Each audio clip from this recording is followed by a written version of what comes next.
Very much, Honorable Speaker, for giving me the floor. I also join my colleagues in appreciating the work of the CRC. They have endeavored to give us a very good document. They have toured the length and breadth of the country and have also gone outside of the country to gauge the views of Gambians. This document that they have given us is a progressive one. I believe that it has improved. It has suggested improvements in the 1997 constitutions and have also suggested some innovations. Key among those are the affirmative actions on women and children. However, Honorable Speaker, no constitution is perfect. They have endeavored their best. But the document they have given us also has some flaws. And I think this Parliament has the right to touch it. I think what may have caused the problem is that we have some social media activists that people do trust their opinions, and they tend to mislead people. And I think that has led to people being a little bit skeptical, and it might be detrimental to this passing of this constitution. Honorable Speaker, one of those, and I would still remember, I could vividly remember our engagement with the CRC at the auditorium there, when we suggested the insertion of the National Assembly, the Parliament being given the powers to approve to confirm the appointment of ministers. And I would quote exactly what the chairman said.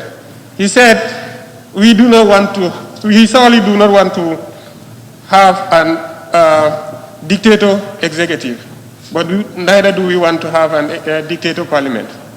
And here it is.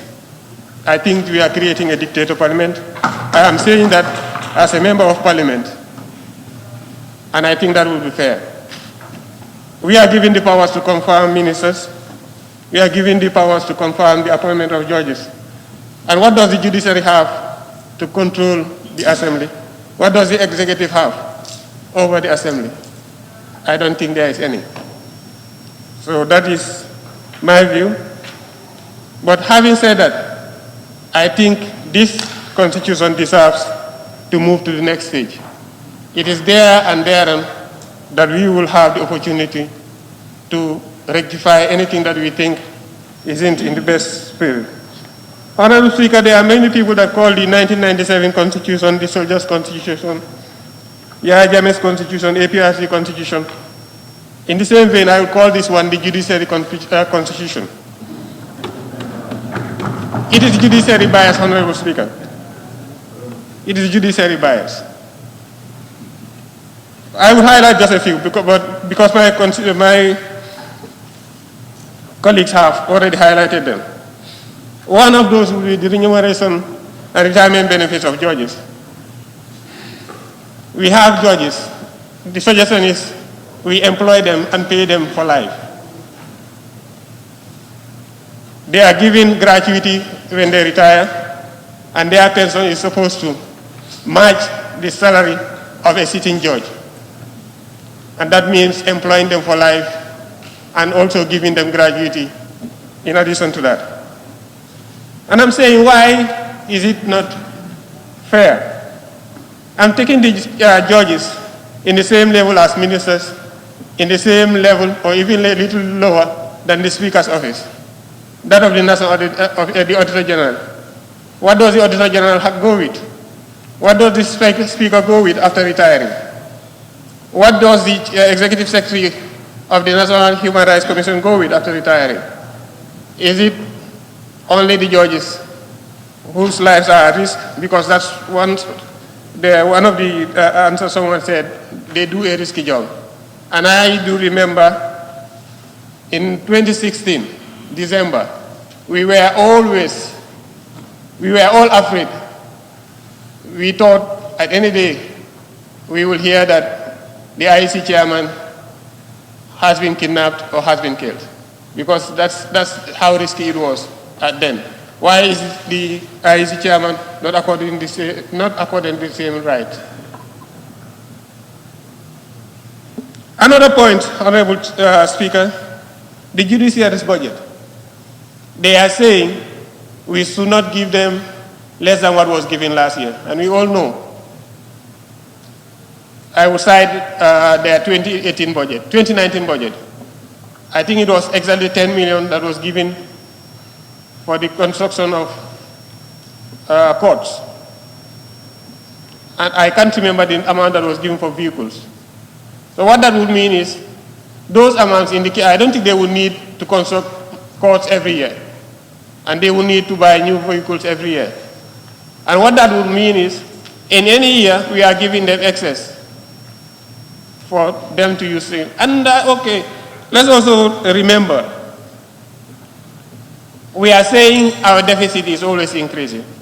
What if we say now, this year, instead of 25 billion, we want to spend 20 million? Does that not mean that every institution would at least expect something lower than what you are giving? So when we have that in this constitution, it becomes mandatory that we give them more than what they need, or what is fairly, what is fair, what is their fair share. Another point, Honorable Speaker, is that the judiciary is asking that at the beginning of each quarter, we give them 3 months allocation. Is that realistic? We all know we collect, and out of what we collect is what the government distributes. And we all know that more than 2/3 of what we collect is spent on salaries and the payment of debt. So the 1/3 that is left, they are saying, give us 3 months. What would warrant that? What happens to the other institutions?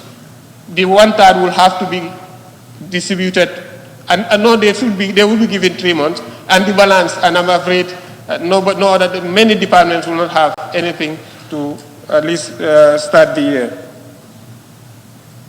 Honorable Speaker, I also want to comment on the notion that everything in this draft constitution is the wishes of the Gambian people. I'm saying no to that. My colleague had done some comparisons yesterday. I wouldn't repeat that. But those that are asking this assembly to pass it as it is, I don't think they know what it is.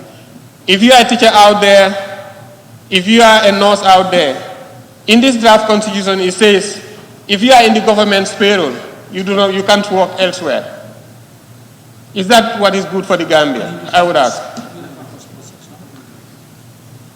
I'm not asked to go to the details, so these are the principles. Is there? No. Point of order.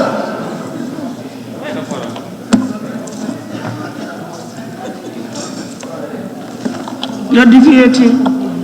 No, I'm not deviating. He's referring me to, he wants me to quote the direct section, but it is there in the Constitution. I don't, because if we are debating the general medicine principles, I do not have to quote the section.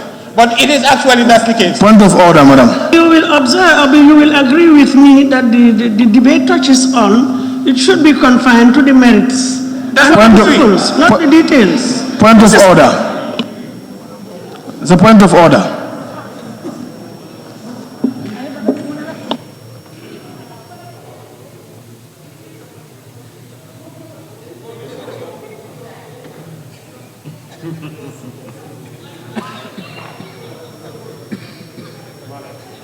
Point of order, madam. No, it's okay. I think I didn't get that because it was a... No, I'm raising a point of order. But I think honorable members should desist from interrupting other members when they are on their feet. If you want to bring attention to anybody, something, I think the proper procedure is for you to write a note. But you cannot just be interrupting, quote the relevant section or whatever. I think that is wrong. That was my point of order. Please, was that your point of order? Yes, so I did not get that because it was being murmured amongst themselves, not on the microphone. Yeah, Please. I would happily continue. So, sorry, I thought you were going outside. No. It was I'm fully conscious of what It was not meant for you, but meant for Honorable Saho. Yeah, I'm sorry, Honorable Member for Central Badibu. Honorable Speaker, what I was just saying is that this draft constitution prohibits public servants to undertake any other gainful employment outside of the public service. And I was saying, is this in the best interest of the people? For example, I know if I were a doctor out there, I'm being paid less than 10,000 in the RVTH, and I can get that a week's work at, for example, at Medilab. If I'm barred from working to combining my public service with private work, I would rather leave. And is that in the best interest of the country? I doubt so. So there's a need to touch this document. And I think that's what every National Assembly wants. We want a very good document. We can give it perfection. But we want to improve what is presented to us. Let the people give us the chance and allow us to do our work. Why I'm saying this is, if people are being harassed for having an opinion as to the defects of this constitution, those people are tempted to kill it at the first instance, and that is what is happening. I think there are people whose conscience shouldn't be clear because they are the ones that are causing NAMs on the other side to say, let's kill it at this point. I'm appealing to those people to say, we have a chance of killing many birds with one stone. Let's allow it to pass this stage, and during committee stage and consideration stage, we can have our issues addressed. I do appeal, please, let's allow it to pass this stage. And I think I said earlier, it has my blessing. In principle, I want it to pass this stage. Thank you very much. Thank you very much.